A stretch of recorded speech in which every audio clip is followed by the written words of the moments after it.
स्वागत है आपका टीवी 9 भारतवर्ष पर। धन्यवाद। राजीव जी, पहला सवाल आपसे इस बात को लेकर, क्योंकि बड़ी चर्चा है, कई अहम डिफेंस डील्स इस बार अमेरिका के साथ होने जा रही हैं भारत की, और सबसे खास बात जो नजर आ रही है वो ये कि इन डील्स के साथ साथ जो हमारा जोर है वो टेक्नोलॉजी ट्रांसफर पर भी है। भारत की इस भूमिका को आप कैसे देखते हैं? क्या नया हमें मिलने जा रहा है?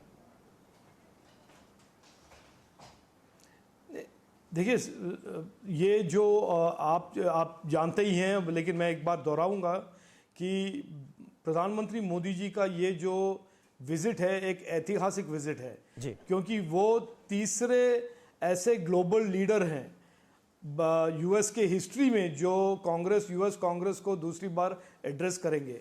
तो एक तरह से ये बड़ा स्पष्ट है कि भारत और अमेरिका का जो रिलेशनशिप है एक तरह से उसका एक री-रेट हो गया है, एक अगले लेवल पर चला गया है, और इसका जो इम्पैक्ट होगा टेक्नोलॉजी, फ्यूचर ऑफ टेक्नोलॉजी की दुनिया पर, ट्रेड पर, इकोनॉमी पर और जरूर सिक्योरिटी पर बहुत बड़ा प्रभाव पड़ेगा इन क्षेत्रों पर। और मैं मानता हूं कि दुनिया के दो बड़े डेमोक्रेसीज ऐसे लेवल पर अपने पार्टनरशिप को ले जाना ये दुनिया के लिए भी अच्छा है, और दुनिया के, मैंने जैसे कहा, future of global trade, future of global economy और फ्यूचर ऑफ ग्लोबल टेक्नोलॉजी। बिल्कुल बिल्कुल। और राजीव जी, खास तौर पर अगर बात की जाए प्रधानमंत्री नरेंद्र मोदी की योगा डिप्लोमेसी को, इसे आप किस तरह से आंकेंगे? हम सब ये जानते हैं कि 2014 में किस तरह से नरेंद्र मोदी की पहल पर इंटरनेशनल योगा डे मनाने की शुरुआत हुई, और आज देखिए यूएन में 180 देशों को किस तरह से एक सूत्र में पिरोता हुआ योगा नजर आ रहा है। तो भारत के सॉफ्ट पावर में भी इसे कितना बड़ा इजाफा माना जाए? देखिए, मैं एक तरह से मानता हूं कि हमारे आधुनिक इतिहास में, भारत के आधुनिक इतिहास में हम ऐसे क्षण पर हैं जो इंग्लिश में मैं कहता हूं कि it is the most exciting time in India's modern history. क्योंकि जो आज प्रधानमंत्री मोदी जी के 9 साल के काम के बाद भारत के वैल्यूज, भारत के जो गुण, भारत के क्षमता, भारत के स्ट्रेंथ को दुनिया जान रहा है, पहचान रहा है, और उसके साथ पार्टनरशिप का जो अलग अलग देशों में, अमेरिका से लेकर ईयू में जो एक तरह से एक मोमेंटम हुआ है, इससे भारत के वैल्यू सिस्टम, योगा हो, वसुधैव कुटुंबकम हो, ऐसे हमारे वैल्यू सिस्टम का भी रिकग्निशन है, और हमारे टेक्नोलॉजी और इनोवेशन की काबिलियत, हमारे कैपेबिलिटीज का भी एक रिस्पेक्ट और ऑ बन रहा है। तो मैं मानता हूं कि ये 9 साल में जो प्रधानमंत्री मोदी जी ने भारत का छवि को ऐसा बदला है और हमारे कैपेबिलिटीज और स्ट्रेंथ को ऐसे दुनिया के सामने उन्होंने पेश किया है, और हम सब भारतवासियों को उनको पेश करने का उन्होंने पॉलिसी और एनेबलमेंट का एक वातावरण खड़ा किया है। इससे लोग, दुनिया के लोग, आज इलॉन मस्क हो या रे डालियो हो या पॉल रोमर हो या नील ग्रे टाइसन हो, वो जो कहते हैं there is no place like India in terms of growth, जब इलॉन मस्क कहता है कि I think India has more promise than any other country, ये सब ये 9 साल के जो प्रयास और परिश्रम का एक नतीजा है, एक फल है। और योगा, मैं मानता हूं इंटरनेशनल योगा डे इसका एक सबूत है।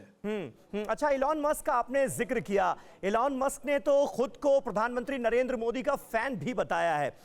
हम ये जानना चाहते हैं कि टेस्ला कार्स को लेकर जो बातें पहले हुई हैं वो अब किस तरह से आगे बढ़ती हुई नजर आती हैं, क्योंकि भारत ने तो अपना रुख बिल्कुल साफ कर दिया था कि भाई भारत में अगर टेस्ला कार को लाना है इलॉन मस्क को, तो उन्हें ये कारें भारत में ही बनानी होंगी। अब इस मुलाकात के बाद क्या लगता है, कितनी संभावना लगती है कि यह मुमकिन हो पाएगा?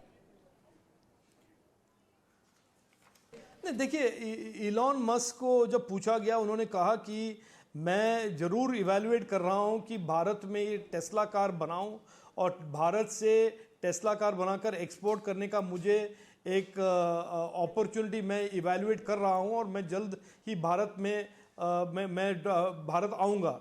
लेकिन देखिए, इसका बड़ा मैसेज ये है कि आज अगर आप कोई ग्लोबल ब्रांड हो, आप एप्पल हो या सैमसंग हो या सिस्को हो जी। या टेस्ला हो, आपको भारत में मैन्युफैक्चर करना, भारत से एक्सपोर्ट करना आपके सप्लाई चेन्स के लिए एक तरह से एक रिक्वायरमेंट बन गया है।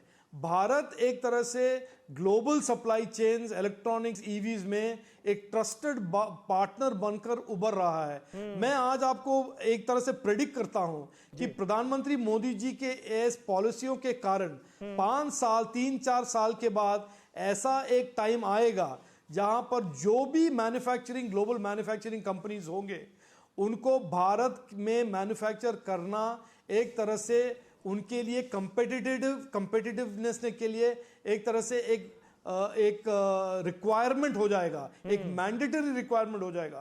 तो एक आई डू नॉट सी, अंग्रेजी में कहता हूं कि मैं नहीं देख पा रहा हूं कि अगले 3-4 साल में कोई भी ऐसा कंपनी हो, कोई भी ऐसा प्रोडक्ट हो जो भारत में नहीं बनाएंगे और नहीं यहां से एक्सपोर्ट करेंगे। तो ये जो हमारा जर्नी रहा है, 2014 में हम पूरे के पूरे मोबाइल फोन इंपोर्ट करते थे, हमारा यहाँ पे इलेक्ट्रॉनिक्स इंडस्ट्री कुछ नहीं था, और आज 26 में हम 24 लाख करोड़ तक हमारे मैन्युफैक्चरिंग हो गए। इसी साल में हम 1 लाख करोड़ से ज्यादा मोबाइल फोन एक्सपोर्ट कर चुके हैं।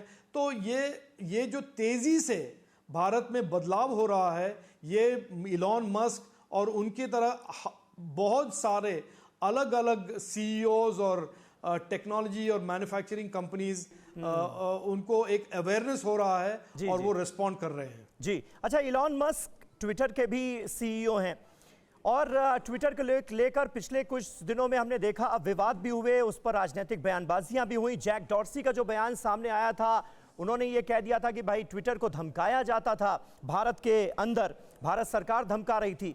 अब एक तरह से उसका भी जवाब दिया है एलॉन मस्क ने और कहा है कि भाई आप जिस देश में हैं वहां के कानून का, स्थानीय कानूनों का आपको पालन करना होगा। क्या माना यह जाए कि एलॉन मस्क के इस बयान के बाद ये पूरा विवाद खत्म हो गया है? नहीं, देखिए ये तो पहले से ही खत्म हो गया था, क्योंकि हमारा रवैया, हमारे सरकार का और प्रधानमंत्री मोदी जी की सरकार का बड़ा कंसिस्टेंट रवैया रहा है कि हम एक डेमोक्रेसी है, हम रूल ऑफ लॉ से चलते हैं। यहाँ पर बड़ा कंपनी हो या छोटा कंपनी हो या फॉरेन कंपनी हो या भारतीय कंपनी हो, उनको रूल्स और लॉ से कंप्लाई करना एक बहुत जरूरी प्री रिक्विजिट है। भारत में बिजनेस करने के लिए भारत के लॉज में से कंप्लाई करना एक बात है, अनिवार्य है। तो ये सभी लोग जानते हैं, इलॉन मस्क तो जानते हैं, यहाँ पे काफी सारे कंपनियां ऑपरेट करते हैं, उनको कोई प्रॉब्लम नहीं है, हम वो सब लॉज को कंप्लाई करते हैं। एक जमाने में ट्विटर का एक तरह से मानसिकता ये था कि हम इंडियन लॉज हमारे लिए कंप्लाई करना जरूरी नहीं था। वो पिछले कुछ सालों पहले की बात है और उन्होंने ट्राई भी किया है कि वो कंप्लाई ना करे, लेकिन वो बहुत जल्द जान गए कि हमारे लॉज अगर अब वो कंप्लाई नहीं करेंगे तो देश नहीं। लेकिन राहुल गांधी तो विदेश में इस बात का जिक्र करते हैं, इलीगल का सिचुएशन। राहुल गांधी तो विदेश में इस बात का जिक्र करते हैं कि आपकी पार्टी विपक्ष की आवाज को दबाने का काम करती है, खास करके सोशल मीडिया पर।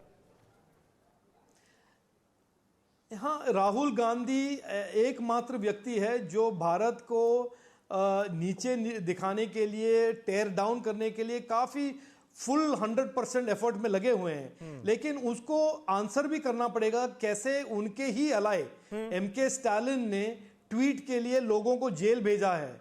उनके मुख्यमंत्री सिद्धरामैया ने कैसे बेंगलोर में कल कहा है कि पुलिस हर ट्वीट को और हर फेक न्यूज को क्रिमिनलाइज करेगा। तो ये उनका एक मानसिकता है कि एक हाथ से कुछ कहे और दूसरे हाथ से विपरीत काम करे।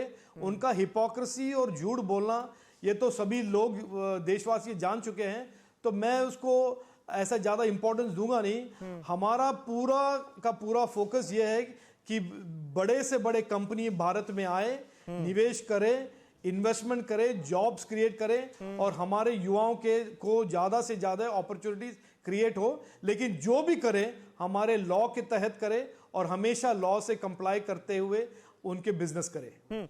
अच्छा, आपने कर्नाटक का जिक्र किया राजीव जी। आपने आरोप लगाया कि कर्नाटक सरकार ने जो फैक्ट चेक यूनिट बनाई है वो एक तरह की सेंसरशिप है। इससे पहले हमने देखा कि विपक्ष ये आरोप लगाता रहा है कि भाई जो पीआईबी की फैक्ट चेक यूनिट है वो एक तरह की सेंसरशिप है। दोनों में डिफरेंस दरअसल क्या है, फर्क क्या है फिर? यही मैं समझ नहीं पा रहा हूं। ये आप लोग उनसे पूछे कि आप एक हाथ फ्रीडम ऑफ स्पीच की बात कहते हैं, आपके पूरे यूपीए के सरकार में 10 साल में आपने सेक्शन 66A को मिसयूज करके कितने लोगों को जेल भेजा है, और आज जब मुख्यमंत्री बनते हैं आप मिस इन्फॉर्मेशन को क्रिमिनलाइज करने की कोशिश करते हैं। हमने तो यही कहा है कि मिस इन्फॉर्मेशन को हम लेबल करना चाहते हैं, हम लेबल करना चाहते हैं जो गलत बात है कि ये गलत है। हमने कभी ये नहीं कहा कि किसी को जेल भेजेंगे या क्रिमिनलाइज करेंगे। अच्छा। जब हमने किया, ये लोग फ्री स्पीच के बारे में कहना उन्होंने शुरू किया, और वो दूसरे हाथ उनके ही एलाइज शरद पवार हो या स्टालिन हो या अब सिद्धरामैया उनके ही मुख्यमंत्री पूरी तरह से मिस इन्फॉर्मेशन और ट्वीट को क्रिमिनलाइज करना चाहते हैं और क्रिमिनलाइज कर रहे हैं। ठीक है, ठीक है। अच्छा राजीव जी, एक बार फिर हम दौरे पर लौटते हैं। प्रधानमंत्री नरेंद्र मोदी के मौजूदा दौरे को निवेश और नौकरियों के लिहाज से आप कितना अहम मानते हैं?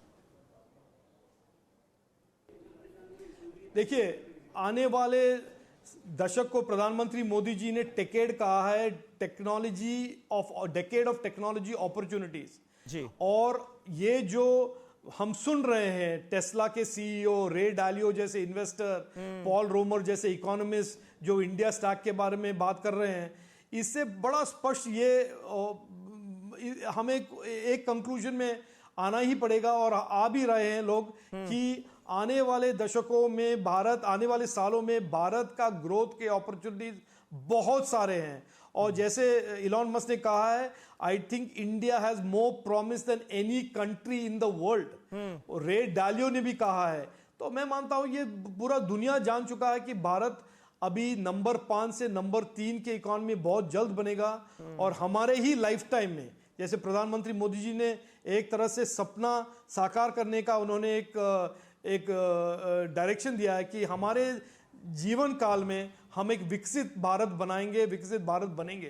तो ये दुनिया इस तरह का एक इनका परसेप्शन भी बन गया है, और मैं मानता हूं हमारी इकोनॉमी में इन्वेस्टमेंट ज्यादा से ज्यादा आएंगे, ज्यादा से ज्यादा कंपनीज आएंगे यहां पर, और जॉब्स और नौकरियां और अपॉर्चुनिटीज ज्यादा क्रिएट बढ़ेंगी। अच्छा, एक सवाल सेमीकंडक्टर चिप्स को लेकर। हमने देखा पिछले दिनों, चाहे कोविड-19 हो या फिर चीन ताइवान के बीच जब टेंशन बढ़ी तो किस तरह की दिक्कतें पेश आई। हम कब तक आत्मनिर्भर हो जाएंगे चिप निर्माण में, इसका अगर आप कुछ अंदाजा दे पाए हमारे दर्शकों को? देखिए, प्रधानमंत्री मोदी जी ने सेमीकंडक्टर का जो एक विजन देश के सामने रखा है, वो दिसंबर 2021 में रखा था पहली बार, और 76,000 करोड़ का उन्होंने प्रावधान किया इस सेमीकंडक्टर इकोसिस्टम को कैटलाइज करने के लिए। और पिछले 1.5 साल में बहुत काम हुआ है हमारे टैलेंट क्रिएशन में, हमारे डिजाइन, सेमीकंडक्टर डिजाइन इकोसिस्टम में, सेमीकंडक्टर रिसर्च में, और बहुत ही जल्द आपको सुनने को मिलेगा कि हम फैब्स और पैकेजिंग यूनिट्स में भी निवेश आ रहे हैं। तो मैं मानता हूं कि बहुत इस आने वाले दशक में भारत इलेक्ट्रॉनिक्स का तो ट्रस्टेड पार्टनर बना ही है, और सेमीकंडक्टर के वैल्यू चेन और सप्लाई चेन में भी एक उभर कर एक बहुत बड़ा अच्छा इंपॉर्टेंट प्रेजेंस भारत बनेगा। हमारे सेमीकंडक्टर इकोसिस्टम बहुत तेजी से आगे बढ़ रहा है। प्रधानमंत्री मोदी जी के विजन को साकार बनने में और 1-2 साल में काफी कुछ प्रयास हम करेंगे, और इसका रियलाइजेशन भी होगा। अच्छा, आखिरी सवाल, छोटा सा सवाल है, सियासी सवाल है। विपक्षी एकता को लेकर बड़ी मीटिंग होने जा रही है। आप मानते हैं विपक्षी एकता बीजेपी के लिए बड़ा खतरा है 2024 के मद्देनजर? देखिए, विपक्षी एकता, या मैं हमेशा कहता हूं collection of zeros is still a zero. जो लोग एक ब्रिज और पुल नहीं बना सकते हैं, वो देश के लिए क्या इंफ्रास्ट्रक्चर बनाएंगे। दो लोग करप्शन फ्री गवर्नेंस, क्या करप्शन के पोस्टर बॉयज हैं, वो देश को करप्शन फ्री गवर्नेंस क्या देंगे। देखिए, ये कॉन्वर्सेशन चलता रहेगा 2024 तक। लोग पहचान जाएंगे कि जो 5-9 साल में जो हमने तरक्की की है और हम जो आगे बढ़ रहे हैं, ये लोग एक कलेक्शन ऑफ जीरोज हैं और बस अपने डायनेस्टी और अपने सेल्फ इंटरेस्ट और अपॉर्चुनिज्म के माहिर हैं। और तो चॉइस बड़ा स्पष्ट है, 2024 में प्रधानमंत्री मोदी जी और भाजपा का ही सरकार बनेगा और बहुत ही डिसाइसिव मैंडेट से 19 से ज्यादा भी एक डिसाइसिव मैंडेट 2024 में होगा। चलिए, बहुत बहुत शुक्रिया राजीव चंद्रशेखर जी हमसे बातचीत करने के लिए। प्रधानमंत्री नरेंद्र मोदी के दौरे को लेकर और देश के तमाम अहम मुद्दों को लेकर राजीव चंद्रशेखर जी केंद्रीय मंत्री हैं, वो हमसे बात कर रहे थे। फिलहाल इतना ही, नमस्कार।